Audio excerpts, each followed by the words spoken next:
വളരെ നല്ല ടേസ്റ്റുള്ള എളുപ്പം റെഡിയാക്കാവുന്ന ഒരു തേങ്ങാ ചമ്മന്തിയുടെ റെസിപ്പിയാണ് കാണിക്കാൻ പോകുന്നത്. ഇന്ന് ഞാൻ കാണിക്കാൻ പോകുന്നത് ചോറിൻ്റെ കൂടെയും ദോശയുടെ കൂടെ എല്ലാം കഴിക്കാം ആ തരത്തിലുള്ള ചമ്മന്തിയാണ്. അതിന് വേണ്ടി 2 ഉണക്കമുളക്, വാളംപുളി ഒരു കുഞ്ഞു കഷ്ണം, ഉപ്പ്, തേങ്ങ, മുളകിൻ്റെയും പുളിയുടെയും ഇടയിൽ ഉപ്പ് വച്ചിരിക്കുന്നു, ഇഞ്ചി, ചുവന്നുള്ളി, തേങ്ങ, കറിവേപ്പില. ഉപ്പ് കണ്ടില്ല എന്ന് ആരും പറയരുത്, അതുകൊണ്ടാണ് ഉപ്പ് ഞാൻ ചൂണ്ടിക്കാണിച്ചത്. ഇനി ഇതെല്ലാം കൂടി ഒരു മിക്സിയുടെ ജാറിൽ ഇട്ട് കൊടുക്കാം.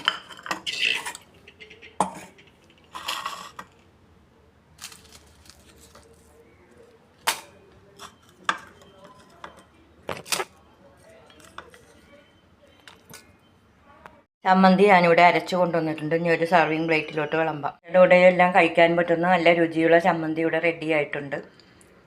ഇത് കണ്ട് ഇഷ്ടപ്പെടുകയാണെങ്കിൽ ലൈക്ക് ചെയ്യുക, ഷെയർ ചെയ്യുക, കമൻറ്റ് ചെയ്യുക. ഇനി ഒരു നല്ല റെസിപ്പിയായിട്ട് വരുന്നത് വരെ ബൈ.